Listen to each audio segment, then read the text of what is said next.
बच्चों पर नजर रखना मां बाप की जिम्मेदारी होती है, पर ऐसा नहीं है कि बच्चों पर नजर तभी तक रखी जाए जब वो बहुत छोटे हों, यानी 5 साल के या 10 साल तक। यहां तक सीमित नहीं रहता ये जिम्मेदारी जो है वो 10 साल से ऊपर के बच्चों के साथ भी निभाना पेरेंट्स के लिए, अभिभावकों के लिए, मां बाप के लिए जरूरी है। ना केवल ऑफलाइन दुनिया में यानी कि रियल वर्ल्ड में, बल्कि उनकी ऑनलाइन दुनिया में भी आपको कदम से कदम मिलाकर चलना होगा। यानी रियल वर्ल्ड में भी, जिसको आप अंग्रेजी में रियल वर्ल्ड कहा जाता है ना, जो ऑनलाइन दुनिया होती है, जिसमें सोशल मीडिया होता है, जिसमें ऑनलाइन गेम्स होती हैं। देखिए, आजकल के बच्चे हर चीज ऑनलाइन करते हैं, गेम खेलना, वीडियो देखना, चैट करना। लेकिन इसी डिजिटल दुनिया में खतरे भी होते हैं जो किसी भी बच्चे के साथ कुछ भी गलत कर सकते हैं। बॉलीवुड के एक्शन किंग अक्षय कुमार ने एक ऐसी डरावनी घटना का खुलासा किया है जो हर पेरेंट के रोंगटे खड़े कर देगी। अपनी महज 13 साल की बेटी, 13 साल की बच्ची नितारा के साथ हुई एक घटना ने ऑनलाइन गेमिंग के खतरों को सामने ला दिया है।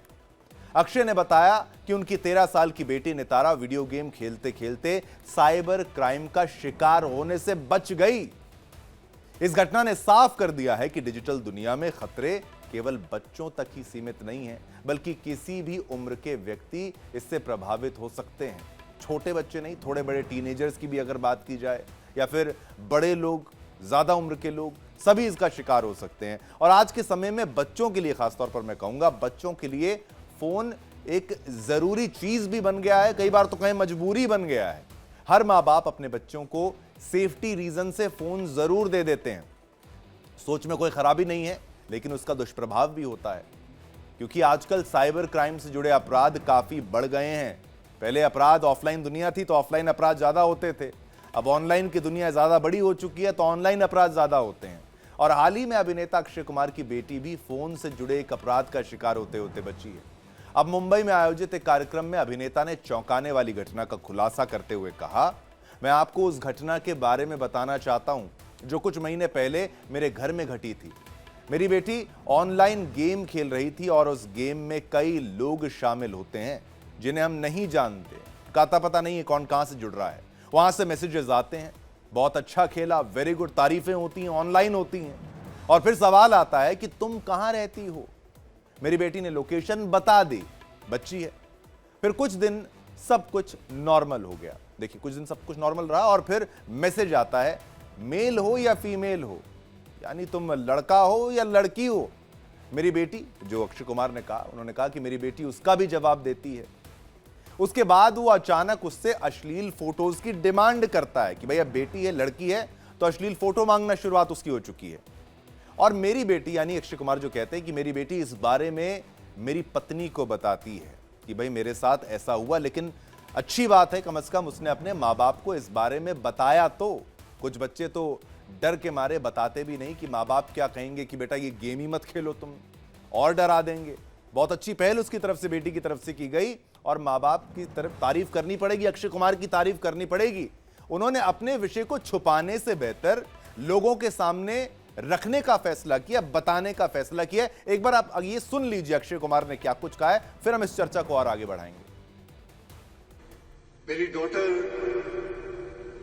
एक वीडियो गेम खेल रही थी, और तो कुछ वीडियो गेम्स होते हैं जो आप किसी के साथ खेल सकते हो, कोई अननोन स्ट्रेंजर के साथ आप खेल रहे होते हो। आप जब खेल रहे होते हो तो वहां से कभी मैसेज आता है, thank you, oh that was great, you are doing so good, अरे fantastic, very courteous message.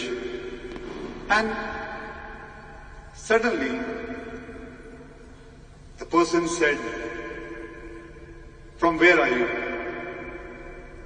And she wrote, Mumbai. फिर एक मैसेज आया, are you male or female? She replied, female. Okay.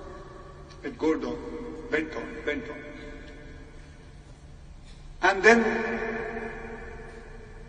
he sent a message, can you send me a nude picture of yours? It was my daughter. She switched off the whole thing and and she went and told my wife.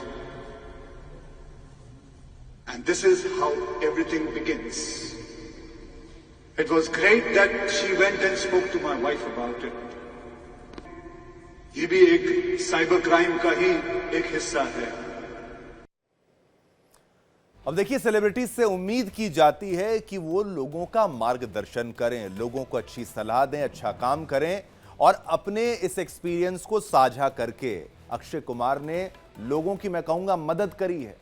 लोगों की सहायता एक तरफ से इस रूप से करी है कि उन्होंने अपनी बेटी का एग्जाम्पल दिया। लोग छुपा लेते हैं, लोग कहते हैं क्यों बताना दुनिया को, क्या बता के फायदा हो जाएगा, बता के कोई लोग मजाक ही बनाएंगे, खबरें ही छपेंगी।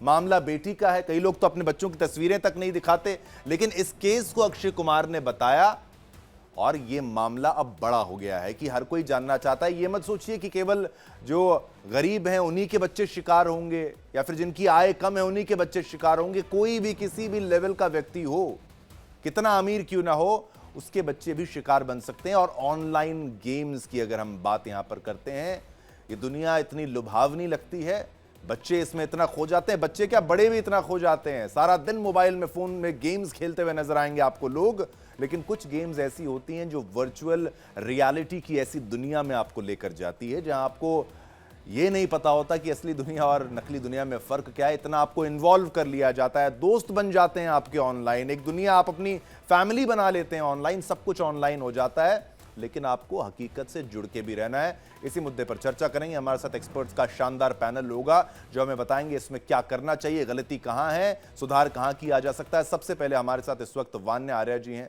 आपका बहुत बहुत धन्यवाद। काउंसलर आप हैं और इन मामलों की जानकार हैं। वान्या जी, पहले तो मैं कहूंगा अक्षय कुमार की तरफ से जो किया गया, जो उनकी तरफ से ये बताया गया कि उनकी बेटी वाला एग्जाम्पल उन्होंने दिया, सराहनीय कदम है। और दूसरा, उनकी जो बेटी ने फैसला किया कि जब उससे न्यूड्स मांगे गए, जब गंदी फोटोएं उससे मांगी गई किसी के द्वारा, तो सबसे पहले उसने अपनी मदर को, अपनी मां को बताया जाके। ये एक सीख, एक एग्जाम्पल के रूप में मुझे लगता है देश दुनिया के हर बच्चे को, हर माँ बाप को आज का डिबेट भी देखना चाहिए, डिस्कशन भी देखना चाहिए, और जो अक्षय कुमार ने कहा वो भी सुनना चाहिए, ताकि एक मिसाल बने। और माँ बाप को जितना जल्दी इन्वॉल्व आप करें उतना अच्छा होगा, वरना बच्चों के साथ क्या कुछ नहीं हो जाता। वान्या जी जी, ये बात बिल्कुल ठीक है and it's actually a very good example that Akshay Kumar is setting कि उसने जो है अपनी खुद की डॉटर का एग्जांपल दिया। यहाँ से हम कई सारे कंक्लूजन्स जो हैं विच वी कैन डिराइव कि पहला है कि मदर डॉटर या पेरेंट्स और बच्चों में जो है एक रिलेशनशिप जो होता है बहुत ही फ्रेंडली रिलेशनशिप होना चाहिए, ताकि अगर बच्चों के साथ कुछ गलत भी हो रहा है तो बच्चे जो है शेयर करें।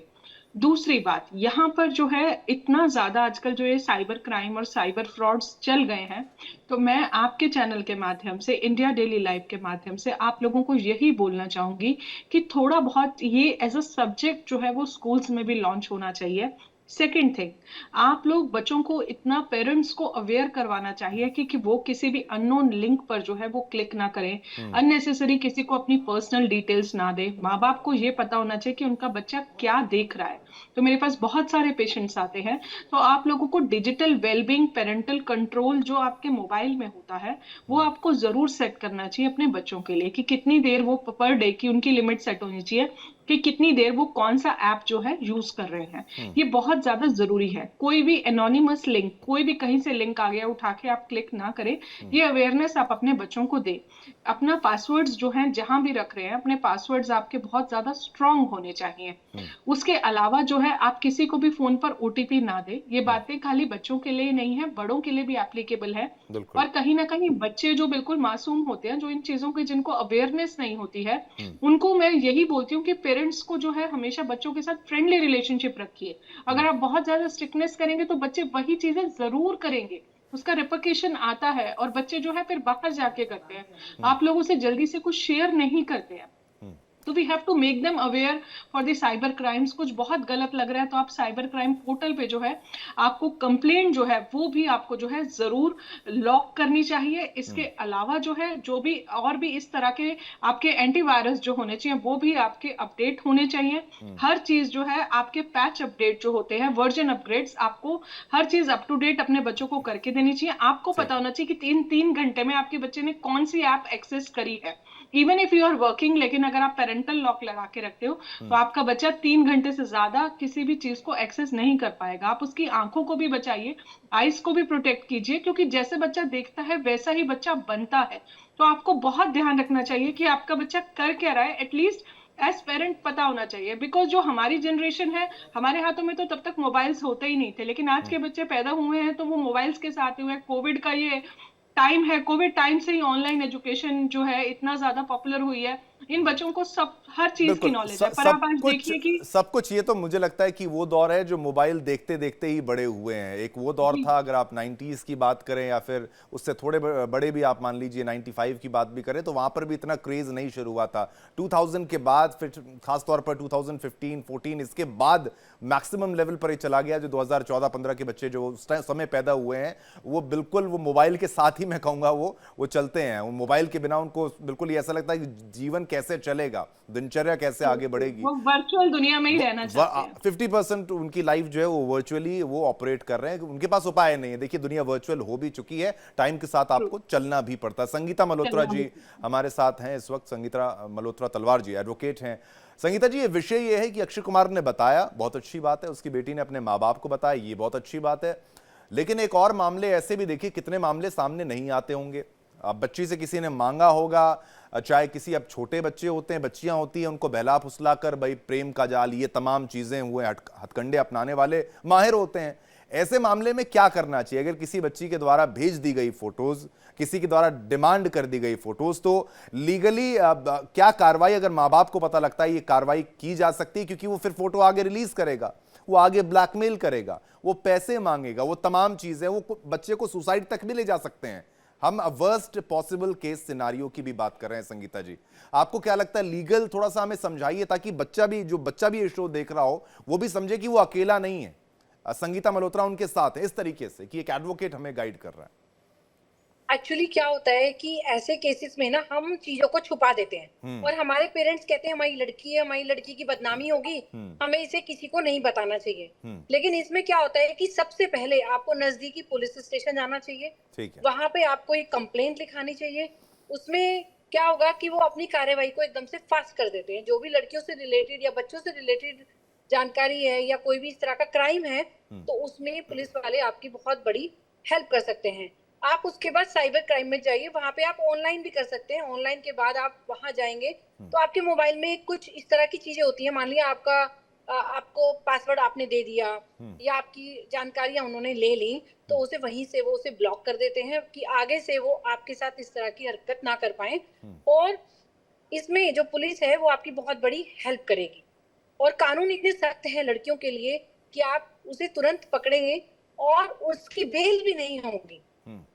आप अगर ये सोचते हो कि हमने उसे मान लिया, उसकी कंप्लेन कर दी, पुलिस वाले हम ही को प्रताड़ित करेंगे और हम ही से मतलब पैसे मांगेंगे और हमारी हेल्प नहीं करेंगे, तो ऐसा नहीं है, बिल्कुल ये सोच खराब है।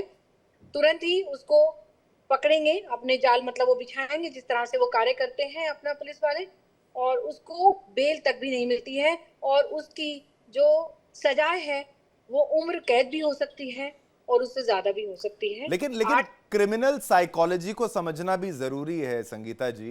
ये सारे कानून आपने बहुत अच्छा बताया कि ये कानून हैं, सख्त कार्रवाई होगी, लोग फिर भी अपराध करते हैं, लोग फिर भी बच्चियों के साथ क्या कुछ नहीं करते हैं। ये इसमें एज अ मतलब अगर आप विक्टिम बन जाते हैं या फिर आप शिकार हो जाते हैं ऐसे मामले में, तो आपको किस तरीके से अपने आप को इतना मजबूत रखना होगा, वो जरूरी है। अगर आप कमजोर नजर आएंगे तो आप ज्यादा जल्दी शिकार बन जाएंगे, ये भी आपको समझना जरूरी होगा। संगीता जी, आपने कितने केसेस देखे होंगे, बहुत लंबे वो केसेस चलते हैं, उनके पास भी बहुत से हथकंडे हैं। जो क्राइम कर रहा है वो तोड़ भी तो जानता होगा कि मैं कैसे बच जाऊंगा। और ऑनलाइन में तो आप आईपी एड्रेसेस ऐसे चेंज करते हैं कि भाई उसका अंदाजा भी नहीं लगाया जा सकता। संगीता जी, एक्चुअली हमें ना बहुत सारी चीजें पता नहीं होती। अभी मैं एक एग्जांपल बताती हूँ। हमारे एक पड़ोसी हैं, उनका फोन किसी ने हैक कर दिया। वो तुरंत ही क्राइम ब्रांच में गए। क्राइम ब्रांच वालों में से एक पुलिस वाले ने उनको थोड़ा सा उन्होंने फोर्स किया, तो उन्होंने कुछ इस तरह का सिस्टम किया कि आपका फोन हैक होने से बच गया। जो उसने हैक किया था, जो ले लिया वो ले लिया, लेकिन दोबारा से आपके साथ ऐसा नहीं होगा।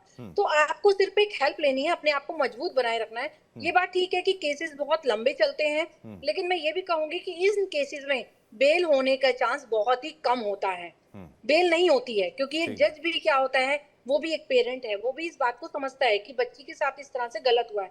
और हमारी जो सरकार है वो भी सजग है और वो भी इन चीजों पर स्टेप उठा रही है काफी। एक तो हमें जागरूक होना बहुत जरूरी है, हम अपने बच्चों को जागरूक करें। हम क्या है कि हम अपने बच्चों को जागरूक नहीं करें, हमने बच्चा लड़ रहा है, बच्चा झगड़ रहा है या जिद कर रहा है तो हमने उसको फोन पकड़ा दिया कि ठीक है भाई फोन ले ले। इनफैक्ट आप ये देखिए 6-6 महीने के बच्चे को आप फोन दे रहे हैं कि बच्चा रो रहा है, 6 महीने के बच्चे को आपने फोन दे दिया, साल भर के बच्चे को आपने फोन कर दिया।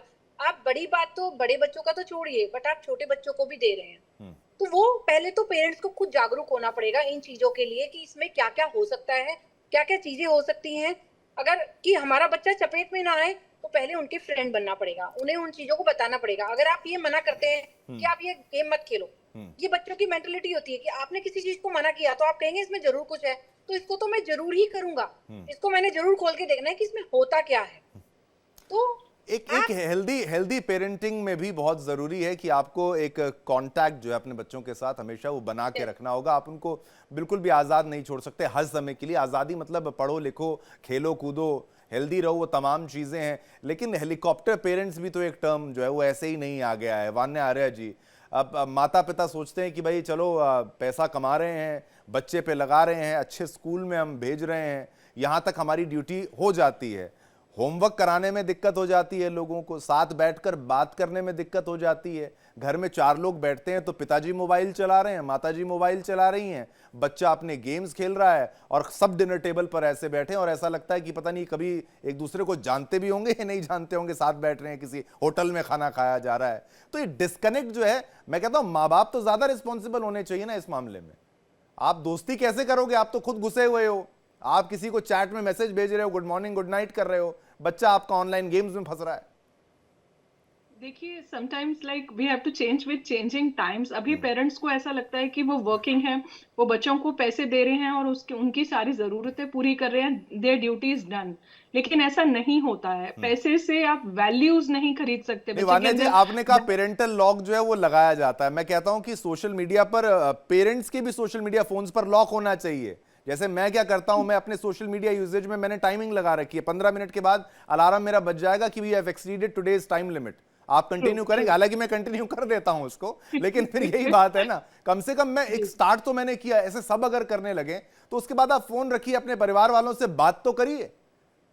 एक्चुअली जो पेरेंट्स करते हैं वही बच्चे करते हैं। अगर पेरेंट ही 3 घंटे फोन में है तो बच्चा भी 3 घंटे फोन में आएगा। तो मैं सभी पेरेंट्स को बोलती हूँ कि जो चीज आप खुद अपने बच्चों से एक्सपेक्ट करो ना, सबसे पहले वो आप खुद करना सीखो। आप अगर पेरेंटल लॉक को रेज्यूम नाउ कर रहे हो, पॉज फॉर 30 मिनट्स अगर आप कर रहे हो उस तरह के ऑप्शन, तो बच्चा भी वही करेगा। So make sure what you are doing, या तो जब आपके बच्चे सो जाए तब आप थोड़ा सा फोन स्क्रॉल कर लो, लेकिन एक फाइनाइट वैल्यूज डालना बच्चे में बहुत ज्यादा इंपॉर्टेंट है। Every parent should be aware कि उनका बच्चा देख क्या रहा है, क्या वो कर रहा है। आप अपनी जो है फोन की हिस्ट्रीज जो है वो आप चेक करो, किस ऐप पे बच्चे ने कितना टाइम जो है वो स्पेंड करा है। हर चीज जो आज है आपका फोन जो आपको एक्सप्लेन करता है। और कहीं ना कहीं आप बच्चों को भी जो है चीजों के लिए अवेयर करो, क्योंकि यही बच्चे फिर इतना ज्यादा मेंटल ट्रॉमा और डिप्रेशन का शिकार होते हैं। और ये जो चाइल्डहुड मेमोरीज होती है, इनकी एज बहुत लंबी होती है। जो बच्चे के साथ बचपन में घटता है ये बच्चे भूल नहीं पाते हैं, और समहाउ ये कहीं ना कहीं थोड़े थोड़े टाइम बाद इनके सबकॉन्शियस ब्रेन में वो चीजें ट्रिगर होती रहती है कि बचपन में मेरे साथ ये हुआ था, बचपन में मम्मी ऐसे करती थी, बचपन में पापा ऐसे करते थे। और एक चीज और बहुत इंपॉर्टेंट होती है कि जो चीजें हम अपने बच्चों को सिखा रहे हैं, कल हम तो चले जाएंगे लेकिन वो नफरतें जनरेशंस तक कैरी फॉरवर्ड होती हैं कि घर का ये मेंबर ऐसा है, इससे बात मत करो, घर का वो मेंबर ऐसा है, दादी ऐसी, दादा ऐसे। ये सब आप अपने बच्चों को मत दीजिए। आपके बड़ों की जो लड़ाई है वो आप बड़ों तक सॉल्व कीजिए, उसमें आपके बच्चे इन्वॉल्व नहीं होने चाहिए। अदरवाइज क्या होगा कि वो नफरतों का जो जनरेशन टू जनरेशन वो कैरी फॉरवर्ड होता है, और उससे सबसे ज्यादा तकलीफ आपके बच्चों को ही होती है। नहीं, मैं तो कह रहा हूं डूम स्क्रोलिंग एक टर्म होता है जहां पर आप स्क्रोल करते रहते हैं। आपने लोगों को देखा होगा, आप बस स्टैंड में देख लीजिए, पार्क्स में देख लीजिए, गाड़ी चलाते हुए लोग रील्स देखते हैं। बड़ा डरावना ये मामला है। और बच्चे भी डूम स्क्रोलिंग कर रहे हैं। बच्चे लगातार खाना खा रहे हैं, माँ एक चम्मच मुंह में डालती हैं, अगली रील अगली रील अगली रील। जो उसका मेंटल जो ब्रेन फॉर्मेशन है, जो इनिशियल ईयर्स में उसका ब्रेन डेवलपमेंट है, उसका तो सत्यानाश आपने कर ही दिया। अब उसके बाद फिर वो और ज्यादा कि अब देखिए हम तो रील तक खुश हो जाते हैं, बच्चे कहते नहीं हमें ऑनलाइन गेम्स भी खेलनी है, हमें ऑनलाइन डिस्कॉर्ड पर चैट भी करना है और इस तरीके के एप्लीकेशंस का इस्तेमाल भी करना है। संगीता जी, अब मेरा अगला प्रश्न आपसे है, ये बच्चे अगर फंस रहे हैं तो इनको क्या ये गवर्नमेंट लेवल पर जागरूकता होनी चाहिए या फिर कोई ऐसे लॉज एग्जिस्टिंग हैं या फिर कुछ और एडिशन होना चाहिए कि भाई इनकी आवश्यकता है ये भी आ जाएं? क्योंकि पेरेंट्स मुझे लगता है उतनी जिम्मेदारी नहीं निभा रहे कई मामलों में। ये न्यूक्लियर फैमिली जो है वो दौर आ गया है, वो खुद परेशान है, बच्चे को क्या संभालेंगे वो? देखिए, पहला तो स्कूल वालों को भी जागरूक करना चाहिए, बच्चों को, उनको भी इस चीज के बारे में बताना चाहिए। दूसरा, जो भी गेम बनती है या कुछ भी इस तरह का होता है तो उसमें सोशल मीडिया पर ये होना चाहिए कि 18 से बिलो बच्चा इसको नहीं चलाएगा, कुछ ऐसा है, कुछ इस तरह के रूल बनाने चाहिए। और गवर्नमेंट को, जिस तरह से पहले हम लोग छोटे होते थे तो पहले बीच बीच में एड्स आती थी टीवी पर कि जल है तो जीवन है, जल बचाओ, बिल्कुल, जरा सोचिए करके, शायद आपको भी याद होगा, जरा सोचिए करके, इस तरह के बहुत सारी चीजें आती थी जो हमें शिक्षा प्रदान करती थी। तो गवर्नमेंट को भी इसी तरह से, क्योंकि देखिए आप बच्चों पे किस किस चीज पे कंट्रोल करोगे। ठीक है। आज क्या है कि जब से कोरोना आया है तो फोन हर बच्चे के हाथ में आ गया है। संगीता जी, मामला ये है कि कुछ केसेस में ऐसे भी गेम्स होते थे, जैसे ब्लू व्हेल करके एक गेम होता था जिसमें लास्ट टारगेट सुसाइड होता था। ये तो बड़ा खतरनाक, बच्चा वो टारगेट पूरे कर रहा है, आपने इतना ज्यादा अपने बच्चे को डिस्कनेक्ट कर दिया अपने आप से, भाई माँ से बात नहीं कर रहा, अपने पिता से बात नहीं कर रहा, और वो भी इसको बहुत हल्के में ले लेते हैं, इग्नोर करते जाते हैं। फिर बच्चा अंत में कोई गलत कदम उठा ले या फिर ऑनलाइन उसको ब्लैकमेल किया जाए न्यूड फोटोज के द्वारा, तो ये तो एक ऐसा सामाजिक इशू बन गया है। जैसे पहले सामाजिक बुराइयां होती थी, ये सबसे बड़ी सामाजिक बुराई आजकल की ऑनलाइन वर्ल्ड है। और बच्चियां, महिलाएं तो बेटियां, मैं कहूं किसी भी उम्र की लड़की होगी, वो ज्यादा फंसती हैं इस मामलों में, उनका ज्यादा शिकार होता है। कोई फोटो मांग लेता है, फिर फोटो एडिट करके कुछ लगा देता है। इस पर आपका एक कॉमेंट चाहिए, फिर पूजा जी भी हमारे साथ है, उनके पास भी आएंगे। सर, यही तो बात मैंने की कि गवर्नमेंट, स्कूल, पेरेंट्स तीनों को इस चीज के लिए जागरूक होना पड़ेगा, जागरूक करना पड़ेगा। स्कूल में हम बच्चों को, पेरेंट्स क्या सोचते हैं कि स्कूल में रहा है 8 घंटे, स्कूल वालों की ड्यूटी है, स्कूल वाले सोचते हैं पेरेंट्स की ड्यूटी है। और अगर आप फोन दे रहे हैं, जो उसका लॉक है वो पूरी फैमिली को पता होना चाहिए। बिल्कुल, अब पेरेंट्स अपना लॉक लगा के रखेंगे, बच्चों को नहीं बताएंगे। किस एज तक बच्चे का लॉक पता होना चाहिए? बच्चे की राइट टू प्राइवेसी। हर एज में सर, हर एज में। मेरी बेटी 29 ईयर्स ओल्ड है, बेटा 25। हम एक दूसरे के हस्बैंड, एक दूसरे के लॉक हमें पता है, हम कभी भी एक दूसरे के लॉक खोल सकते हैं। तो जब आप उनके फ्रेंड बनेंगे, जब आप उन्हें समझेंगे, बच्चों को समझाएंगे एक अलग तरीके से, तो तभी बच्चा वो आपके साथ शेयर करेगा। मतलब तो उसको ये आपको हमें समझाना पड़ेगा कि आपके बच्चे ओके हैं कि हमारी मदर देख रही है, अब मेरे उसमें फ्रेंड भी हो सकते हैं, कोई मेरा रिलेशनशिप भी हो सकता है, इतना मतलब आपके घर में ठीक है, ऐसे उसमें कोई आपत्ति नहीं? मैं यार कंफर्टेबल। एक्चुअली हमें बच्चों को कैसे बड़ा करना है, कैसे पालना है, वो सब हमारे ऊपर है।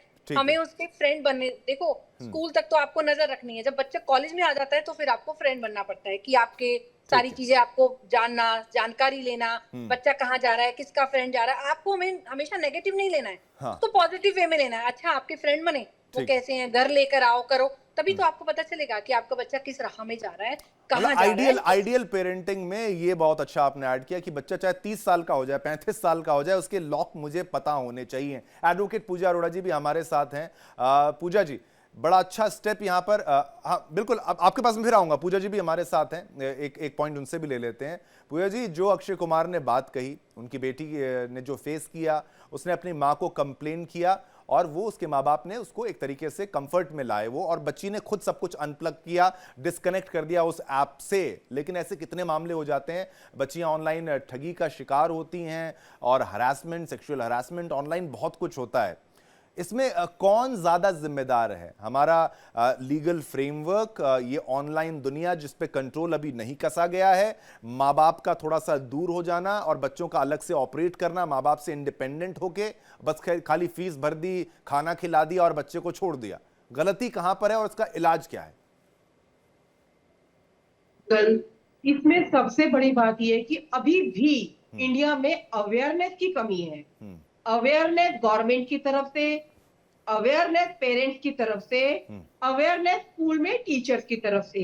यही एक वजह है जो दिन प्रतिदिन इसके केसेस, साइबर क्राइम के केसेस बढ़ते चले जा रहे हैं, और खासकर टीनेजर इसका ट्रैप हो रहे हैं। इसमें सबसे पहले जहां शुरुआत होती है वो पेरेंट्स से होती है। कहीं ना कहीं अक्षय कुमार वाला आप सीन अगर देखेंगे, वो बच्ची ने अपनी मम्मी के पास क्यों गई, उनके घर का एटमोस्फेयर ऐसा है कि उसने ओपनली बात कर ली। बिल्कुल। हमारे यहाँ इस तरह के टॉपिक पर बात करना कि बच्ची या बच्चा जो है वो चैटिंग कर रहा है किसी से गेम खेलते हुए, ये एक बहुत बड़ा टैबू माना जाता है, जबकि ये रोज की रूटीन में है। अब अगर बच्चा पढ़ाई कर रहा है, सब ऑनलाइन चल रहा है उसका, वो ऑनलाइन उसका सोशल नेटवर्क भी बन रहा है, तो वो कहीं ना कहीं अननोन से चैटिंग भी करेगा। बिल्कुल। आप इसको एक बार रोक नहीं पाएंगे। ठीक है। आप सिर्फ घर में एक ऐसा एटमोस्फेयर बना सकते हैं कि कहीं कुछ गलत लगे वो आकर आपसे डिस्कस कर सके। मैं तो ये भी कहता हूं कि ना केवल बच्चे अगर कभी परेशानी में आए, माँ बाप भी अगर परेशानी में आए, दादा दादी परेशानी में आए, तो हम सब एक दूसरे को मिलके गाइड कर सकते हैं। जैसा कि बहुत अच्छा इन्होंने बताया कि बेटी 29 साल की चाहे हो, तलवार जी ने जो बताया यहाँ पर, संगीता जी ने, मुझे उसका पासवर्ड पता है, उसको मेरा पासवर्ड पता है। ये बड़ा शानदार है। मैं कहता हूँ ये मैं भी अप्लाई करूंगा अपने घर में। अगर ये बच्चे बड़े होंगे तो ये बहुत अच्छी स्टेप के रूप में इसको भी देखा जाना चाहिए। लेकिन क्या ये एकमात्र सॉल्यूशन है या फिर और भी कुछ चाहिए? एक बात बताइए, आप ठीक कह रही है, एक आइडियल सिचुएशन है जिसमें पेरेंटिंग ऐसी रही कि बचपन से ओपन रखा गया बच्चों के साथ। अगेन वही बात आ गई, इसके लिए शुरुआत पेरेंट्स को करनी पड़ेगी। वो कल्चर देना पड़ेगा, वो एटमोस्फेयर, क्योंकि अभी हम लोग ऑनलाइन प्लेटफॉर्म से बच नहीं सकते, ना बच्चे ना पेरेंट्स। तो हमारे पास ऑप्शन ये है कि आप जो कह रही है ना, माँ बाप को शुरू करना पड़ेगा। मुझे एक वाकया याद आ गया। एक बार एक गुरुजी हुआ करते थे, उनके पास 2 लोग थे। वो गए कि गुरुजी हमें ये बड़ा मीठा खाने की बड़ी आदत है, तो उनके पास जाते हैं कि हमारी ये लत छुड़वा दीजिए। और कह रहे ठीक है बेटा, काम करो, 1 हफ्ते बाद आना तुम वहां पर। तो 1 हफ्ते बाद, अच्छा 1 हफ्ते बाद, कह रहे ठीक है चलो गुरुजी कह रहे हैं तो 1 हफ्ते बाद आएंगे। 1 हफ्ते बाद वो जाते हैं, फिर गुरुजी उनको नुस्खा बताते, कह रहे गुरुजी 1 हफ्ते पहले आप हमें सेम बात बता देते। कह रहा बेटा मैं खुद मीठा बहुत ज्यादा खाता था, 1 हफ्ते में मैंने कैसे छोड़ना ये मैंने सीखा, फिर मैं तुम्हें ये बता रहा हूं। तो पेरेंट्स भी तो अप्लाई करें। पेरेंट्स खुद ही तो फोन चला रहे हैं, ऑनलाइन चैटिंग कर रहे हैं, गेम्स खेल रहे हैं 2-2 3-3 घंटे तक। मैं कह रहा हूं कोई फ्री टाइम किसी के पास नहीं, ऐसा प्रतीत होता है। लेकिन आपकी बात यहां पर है कि एक हेल्दी एनवायरनमेंट जो है वो यहां पर क्रिएट करना चाहिए, ना केवल इंडिया में बल्कि विदेश में भी ऐसे बहुत से मामले हैं। क्योंकि अब now we are living in a connected world जहां पर हर कोई इससे प्रभावित है। वान्या आर्य जी के पास मैं जाना चाहूंगा, फाइनल सॉल्यूशंस के बारे में हम जानने का प्रयास करेंगे। आइडियल टाइम अगर आप वान्या जी हमें बताएं, बच्चों के लिए भी नहीं, बड़ों के लिए भी, सभी के लिए, कि भाई अगर उसको फेसबुक चलाना है, इंस्टा चलाना है, ट्विटर चलाना है, इतना आइडियल उसके लिए टाइम होना चाहिए, किसको करना है किसको नहीं करना है, बच्चों के लिए कितना, ऑनलाइन गेम्स वो खेलें ना खेलें, आपका एक फाइनल कॉल क्या रहेगा इसमें वान्या जी? देखिए, आइडियल टाइम ये है कि जो भी रील्स देखते हैं उसका कहीं ना कहीं हमारे नर्वस सिस्टम पर बहुत ज्यादा इम्पैक्ट पड़ता है। ये सारी चीजें बिल्कुल नो टॉलरेंस जोन में होनी चाहिए रात के टाइम पे, क्योंकि रात को हमारा सोने का टाइम होता है जब सबकॉन्शियस ब्रेन जो होता है बहुत ज्यादा एक्टिव होता है। आइडियली अगर हम किसी भी ऐप को यूज कर रहे हैं तो 10 मिनट्स का टाइम जो है आइडियली आप यूज करें और फिर ब्रेक ले लें अगले 10 मिनट्स के लिए। अगर आपको यूज उसे फर्दर आपको एक्सटेंड भी करना है, लेकिन तो अगर हम जैसे अब मान लीजिए इन्फ्लुएंसर है, कोई एंकर है, उनके लिए देखिए, अगर वो आपका प्रोफेशन है तब तो सारे एक्सेप्शंस एप्लीकेबल हैं, because it's a part of profession. And in today's world जो है हम ऑनलाइन उसके बिना सरवाइव नहीं कर सकते। लेकिन अगर वो मेरा प्रोफेशन नहीं है, अगर सिर्फ बच्चे देख रहे हैं या मैं कोई अननेसेसरी चीज देख रही हूँ जिससे मेरा प्रोफेशन का कोई लिंक नहीं है, तो वहां पर तो रूल्स कुछ ना कुछ सेट करने पड़ेंगे। क्योंकि इसकी रेडिएशन से जो है इंसोम्निया बहुत बढ़ता है, स्लीप इश्यूज बहुत ज्यादा आते हैं, सबकॉन्शियस में बहुत ज्यादा नेगेटिविटी जाती है। जो हम देखते हैं वैसे ही विचार हमारे बनते हैं, वैसे ही थॉट्स हमारे बनते हैं। आज इतना एआई पीक पर जा रहा है, डीप फेक, इतना ज्यादा एआई का मिसयूज हो रहा है, तो हम ऑनलाइन से बच तो नहीं सकते। आप बैंकिंग पोर्टल है, इतनी सारी ऑनलाइन ट्रांजैक्शंस है, इट्स जस्ट इसमें जो चीज काम आ सकती है कि अवेयरनेस। अगर आपको लग रहा है कुछ गलत आपके साथ हुआ है तो आप इमीडिएटली रिपोर्ट करें। अगर आपको कुछ सस्पिशियस लग रहा है इमीडिएटली लॉग आउट करें, log out from all devices करें, सारे डिवाइसेस से आपका लॉग आउट होना चाहिए। अपना पासवर्ड ना शेयर करें, बाहर के वाईफाई ना यूज करें, सिर्फ अपने घर के पर्सनल वाईफाई आप यूज करें, जैसे एयरपोर्ट का वाईफाई हो गया, रेलवे स्टेशन का वाईफाई हो गया। पेरेंट्स को भी ये चीजें समझनी है कि किसी को ओटीपी ना दें। जो घर में बड़े बुजुर्ग हैं उनको भी ये समझाएं आप लोग कि अगर आपके पास कोई कॉल आता है तो आप अननेसेसरी ओटीपी जो है वो ना दें। ये सारी चीजें, और साइबर क्राइम में आप रिपोर्ट भी करें, कुछ गलत हुआ है तो रिपोर्ट करें। आज हर चीज की सुनवाई होती है। बात यह है कि उसको टालें ना, वेट ना करें और अपने तक सीमित ना रखें। जल्दी अपने माँ बाप को भी बताएं, पुलिस को बताएं। बड़ा क्राइम है तो फिर ठीक है, साइबर क्राइम के पास आप जा सकते हैं। समय इतना ही था। बहुत बहुत धन्यवाद वान्या जी, संगीता जी आपका और पूजा जी आपका, सभी का बहुत बहुत धन्यवाद।